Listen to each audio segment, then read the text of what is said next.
अवाजी समातुन ताई radio voice of Sindh London.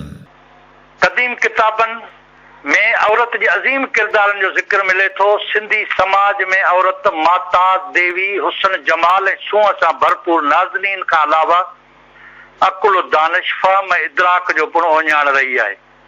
कदीम किताबनि में औरतनि जे अकुल फ़हम जा जेके किस्सा ऐं कहाणियूं मौजूद आहिनि, तिन खे पढ़ंदे वॾा अकाबर आलम बि दंग रहिजी वञनि, जिन मां उहो सबूत मिले थो त सिंधी समाज में औरतनि जी तालीम ऐं तरबियत जो केॾो न वॾो ख़्यालु रखियो वेंदो।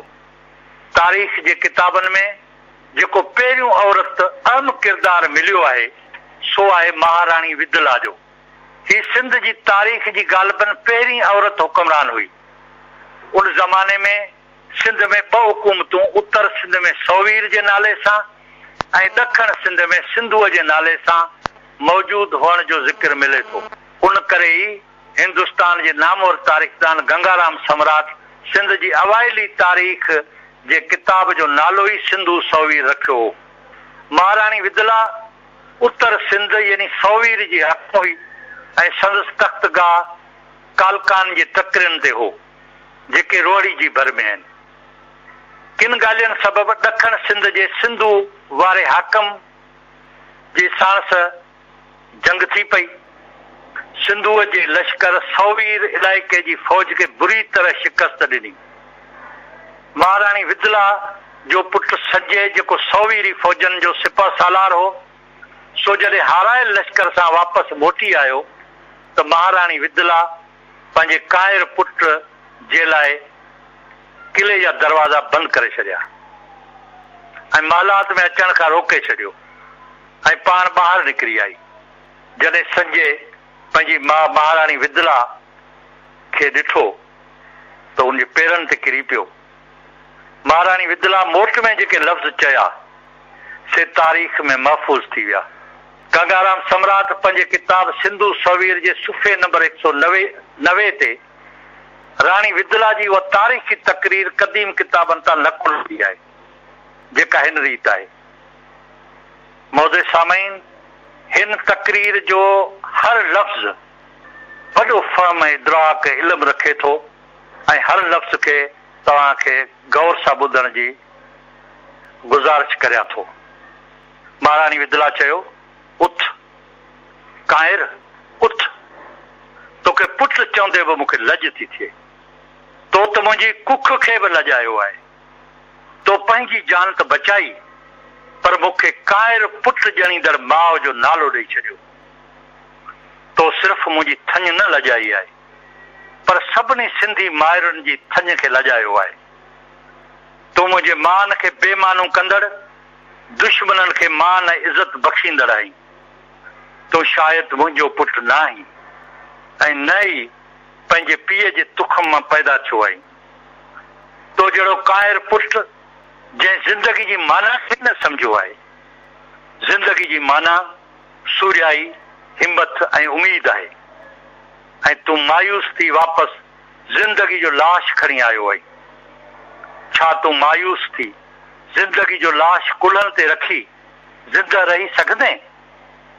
तोखे ज़िंदा रहण लाइ पंहिंजे कुल्हनि तां ज़िंदगी जो लाश लाहे ॿीहर जंगला मैदान ते लहणो पवंदो। तूं कमज़ोर नाहीं। तूं ईअं सम्झ त दुश्मन तुंहिंजे अॻियां कमज़ोर आहे।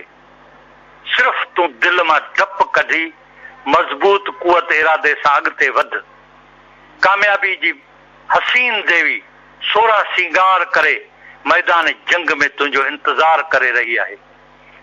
जीअं नंढड़ी नदी थोरे ई पाणी सां भरिजी वेंदी आहे, कुए जो वात चंद अन्न जे दाणनि या मानी जे टुकर सां भरिजी वेंदो आहे, ती कायर माण्हू बि थोरी लत ते हिरखी पवंदो आहे या राज़ी थी वेंदो आहे।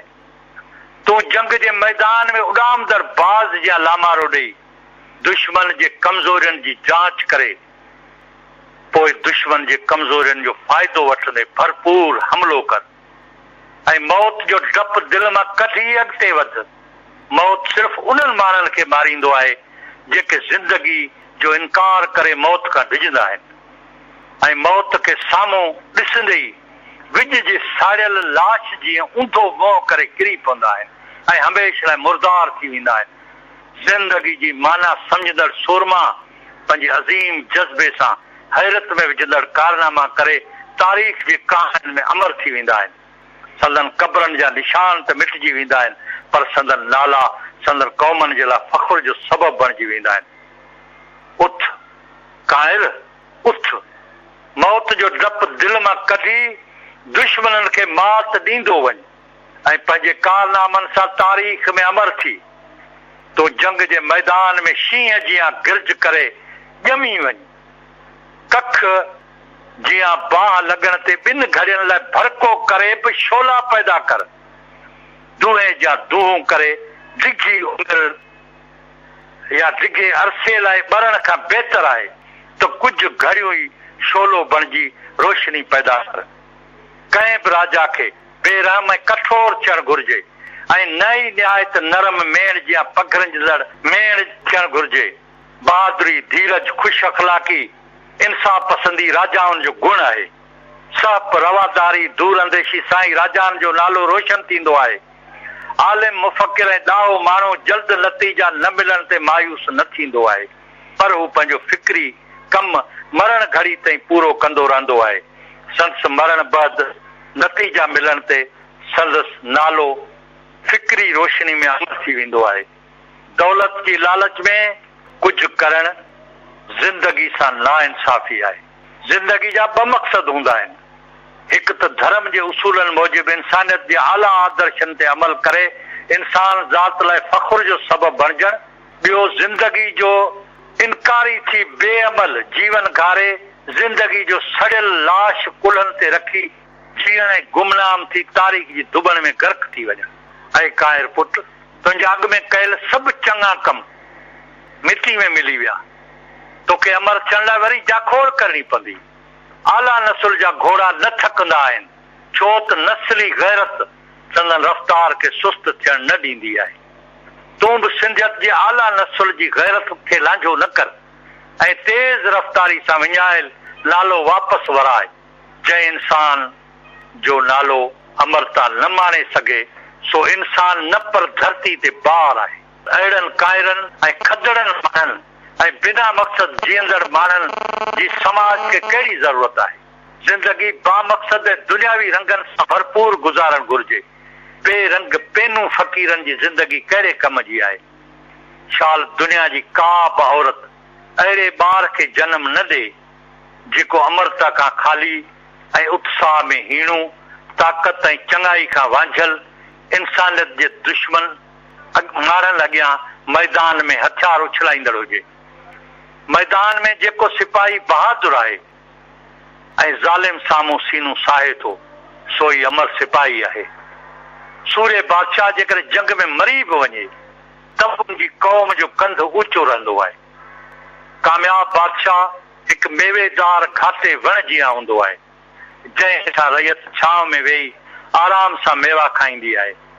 अहिड़ो बादशाही तारीख़ में अमर थी वेंदो आहे। जेको बादशाह लालची, ख़ुदगर्ज़, आज़ारींदड़ हूंदो आहे सो ई बदनामी ऐं बददुआनि जी दुबण में गर्क थी वेंदो आहे।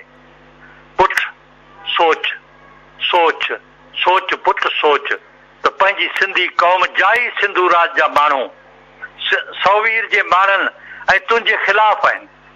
उनजे पोयां का ग़लति फ़हमी आहे। क़ौमनि जे वजूद खे ग़लति फ़हमियूं ई तबाह कंदियूं आहिनि। सौवीर ऐं सिंधू राज विच में जंग मचाईंदड़ कुझु धारियूं कुवतूं आहिनि जिन ग़लति फ़हमी पखेड़े क़ौमी एकता खे टोड़े सिंधी क़ौम ते हुकूमत करण जा ख़्वाब पियूं ॾिसनि। छो त ज़ाहिरी तौर ताक़त ज़रिए सिंधियुनि ते हुकूमत करण कंहिंजे बि वस में न आहे। तूं कंहिं बि रीत ग़लति फ़हमियुनि जो इज़ालो कर। बिना डप जे अॻिते वध। एकता जे दुश्मन कुवतनि खे मैदान जंग में मात ॾेई या मैदान में मरदे अॻिते वधले पंहिंजो नाव अमर कर।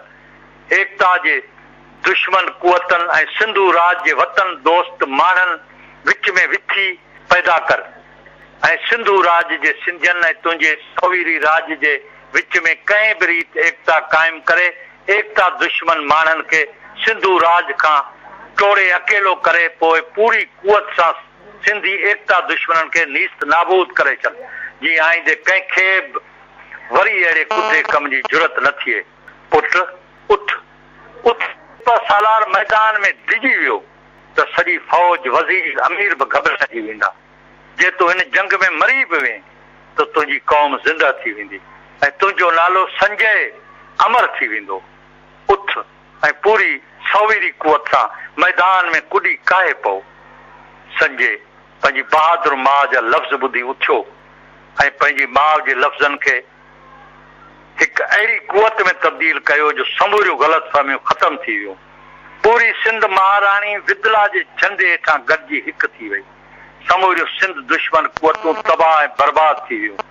दुनिया जे नक्शे ते गॾियल सिंधु सौवी राज जी सगारी अमुन पसंद हुकूमत वजूद में आई ऐं महाराणी विदला जे लफ़्ज़नि तारीख़ी तक़रीर खे हिकु फतेह जे अमर गीत जी हैसियत मिली वई। सिंध हिंद जे तरबियती आश्रमनि में उन महाराणी विदला जे फतेह जे गीत खे यादि करायो वियो। हज़ारे सालनि गुज़रण बैदि वरी माता कंती ऐं श्री कृष्ण खे इहो गीत ॿुधायो जंहिं गीत में कुझु वधीक फिक्री इज़ाफ़ो करे श्री कृष्ण महाभारत जी जंग में अर्जन खे तारीख़ी उपदेश ॾिनो जेको गीता जी सूरत में हिंदू धर्म जो अहम किताब बणिजी वियो। त ॿिए तरफ़ महाराणी विदला जो उहो अमर गीत हर सिंधी माउ जी लोली बणिजी वियो। महाराणी विदला जो उहो तारीख़ी गीत अॼु बि वक़्त जी ललकार बणिजी गूंजी रहियो आहे। महाराणी विदला जी उहा तक़रीर हज़ारे साल गुज़रण बैदि बि लफ़्ज़ सलामत आहे। जंहिं मां इहो बि सबूत मिले थो त सिंधी समाज पंहिंजी अज़ीम रिवायतनि खे कहिड़ी रीति ईमानदारी सां संभालियो अचे ऐं ॿिए तरफ़ सिंधी समाज में औरत जी हैसियत ऐं फिक्री तरबियत केतिरी न सगाई हुई जंहिं ते अॼु जो हर सिंधी फ़ख्रु करे सघे थो। टे तरफ़ महाराणी विदला जो रूप अॼु बि हर सिंधी माउ जो असली रूप आहे। हर सिंधी माउ जी दिलि में अॼु बि महाराणी विदला मौजूदु आहे। बकौल शाह जे किले वेर कटक में पाखर जो पाए अञा उनखे जीअण जो आसांगो आहे। सूर्य सो चाहे जो रुगो ई ऋण घिरे। अवां जी समातुनि ताईं radio voice of Sindh London.